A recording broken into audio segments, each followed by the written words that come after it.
Hello everyone. In the previous lecture I had talked about urea cycle disorder. I hope all of you might have gone through that. Now today I will be talking about laboratory investigation. So how this biochemical parameter estimation can help in identification of different types of urea cycle disorder, as well as there are certain other types or other condition where there is elevation of ammonia. So how we can differentiate that from other condition. Basically I will be drawing a flow chart by which we will be able to know the different, how we can go for identification of different types of urea cycle disorder on the basis of laboratory investigation. So the first parameter which we should estimate in urea cycle defect patient, or where in other condition where there is a chances of elevation of blood ammonia, that is hyperammonemia. So we can go for estimation of blood ammonia. So that is the first parameter.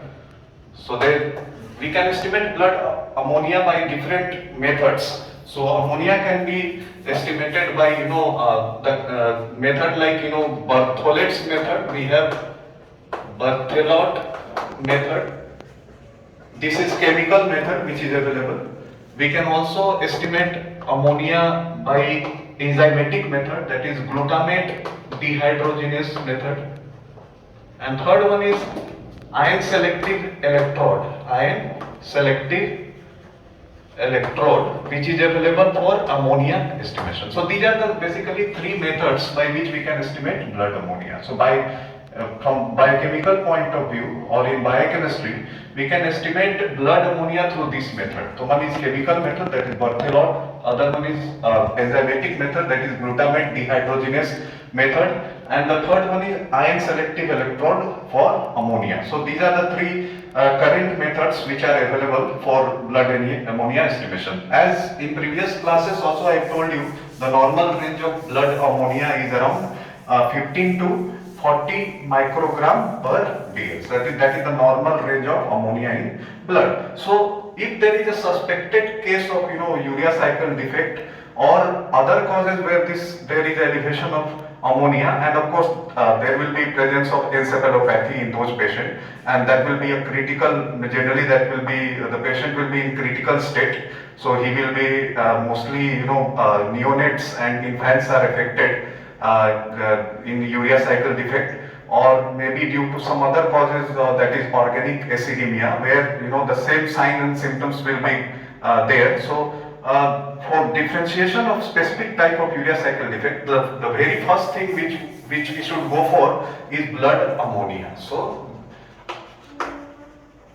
blood ammonia is the most important one. Then we can also go for ABG estimation. ABG stands for arterial blood gas analysis. So there are two parameters which should be estimated first, that is blood ammonia and ABG.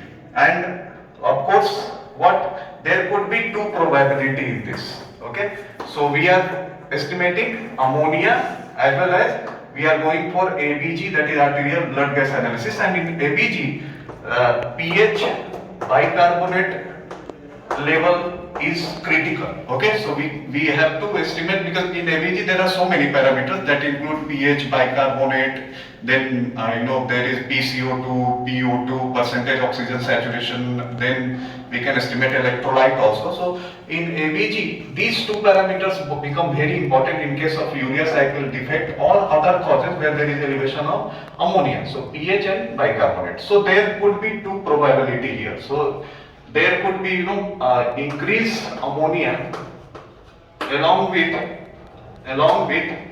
acidosis, and basically that is metabolic acidosis.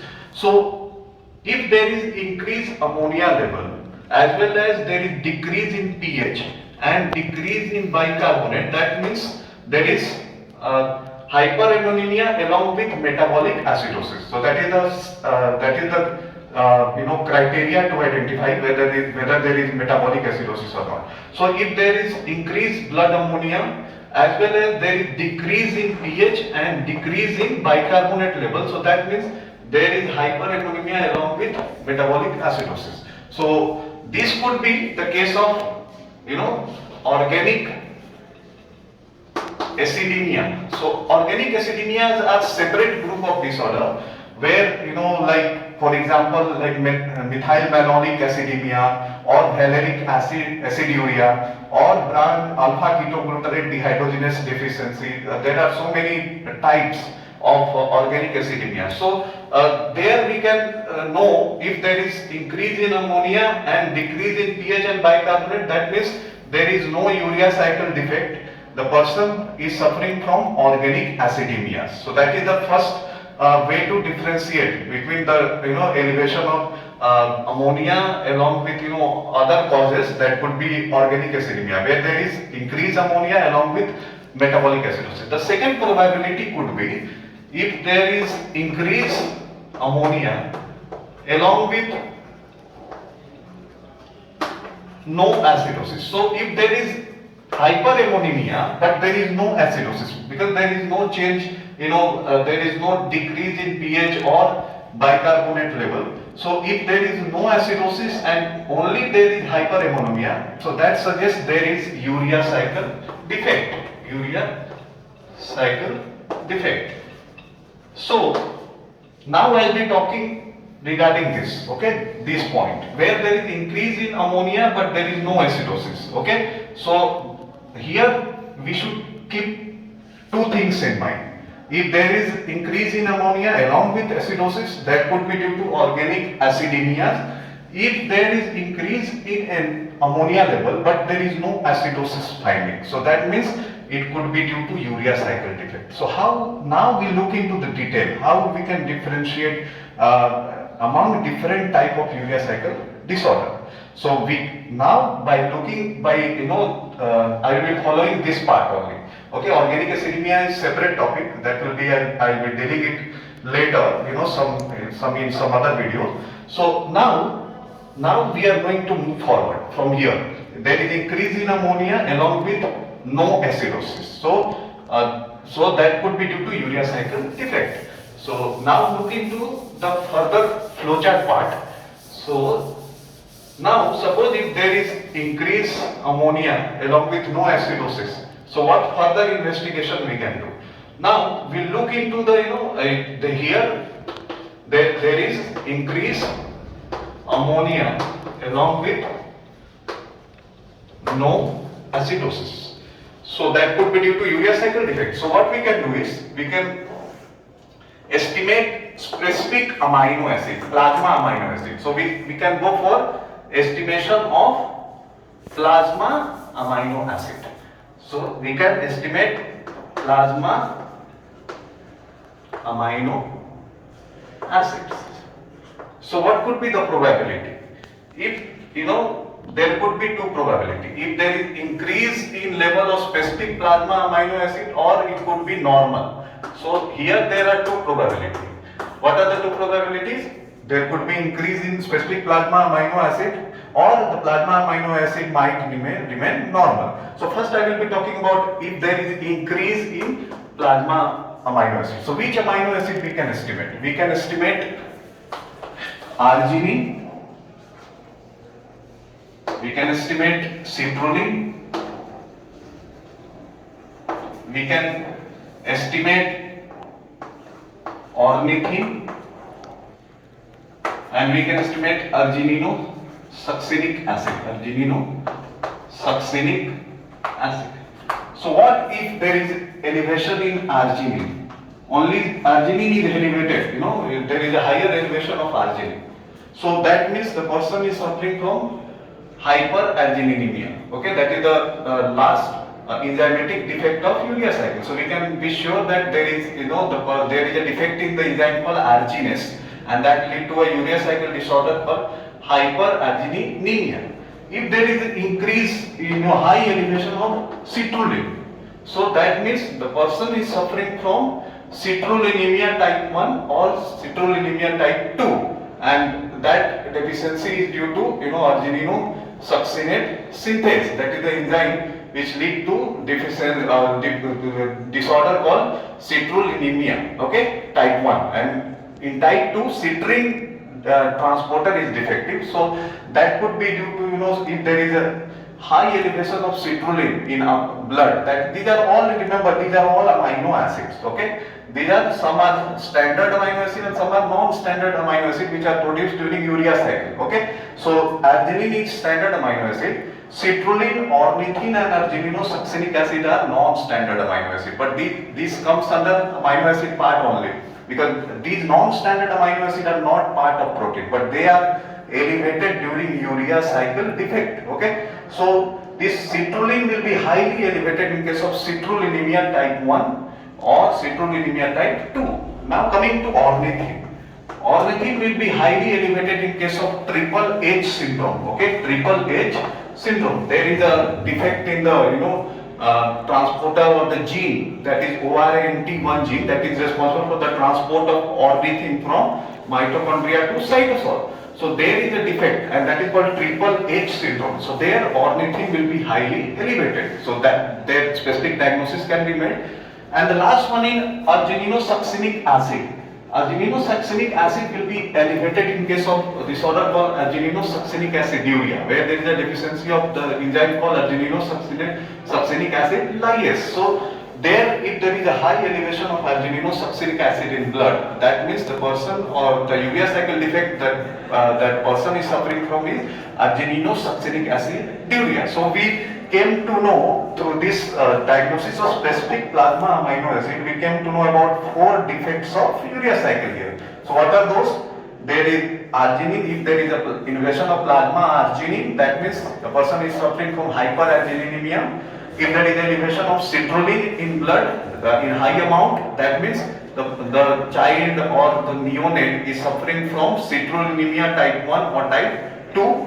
If there is an elevation of ornithine in high amount, that could be due to triple H syndrome. Okay, that is due to defect in the transporter which transport ornithine from cytosol to mitochondria. So there that ornithine level will be very high. And the last one is argininosuccinic acid elevation. That is also one non-standard amino acid. So there will be increased amount of argininosuccinic acid in blood during argininosuccinic aciduria. So these are how we are going to identify specific type of urea cycle defect. Now we look into what if this plasma amino acid is normal. Okay, plasma amino acid is normal. There is no elevation. So if there is normal plasma amino acid, so what we can do? Now we can go for estimation of orotic acid. Orotic acid. So orotic acid estimation can be done if there is plasma amino acid is normal. Okay, so what indication that orotic acid gives? If there is an elevation of orotic acid in blood, if the orotic acid level is high, then in that case what it could be?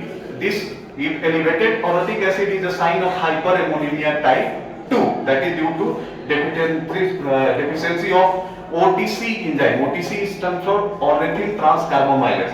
So if there is an elevation of orotic acid in blood in very high amount, that means there is a disorder or urea cycle defect called hyperammonemia type 2. So if there is an elevation of orotic acid, that could be due to hyperammonemia type 2. If orotic acid is normal, the second scenario could be normal. So if it is normal, then what we can do? If it is normal, then we can go for further estimation of citrulline. Okay, if orotic acid is normal, orotic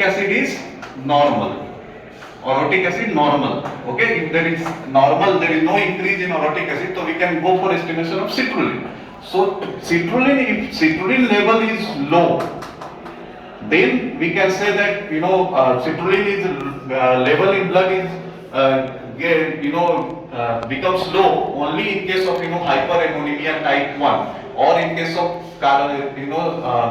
N-acetyl-glutamate synthase deficiency. So that low level of citrulline is suggestive of hyperammonemia type 1, and hyperammonemia type 1 is due to what? Due to deficiency of the first enzyme of urea cycle, that is CPS1, or it could be due to N-acetyl-glutamate synthase deficiency. That N-acetyl-glutamate is an activator of enzyme called CPS1. So it could be due to this. So on the basis of that, if you see the flow chart, we will come to know what specific type of urea disorder that person is suffering from. So I hope you understood this concept. So the main point, I will revise the whole thing. You should remember, first we should go for blood ammonia estimation. If blood ammonia estimation as well as ABG analysis, ABG is arterial blood gas analysis, and we look into elevation of ammonia. So if ammonia is elevated along with acidosis, so that could be due to what? That could be due to organic acidemias, okay?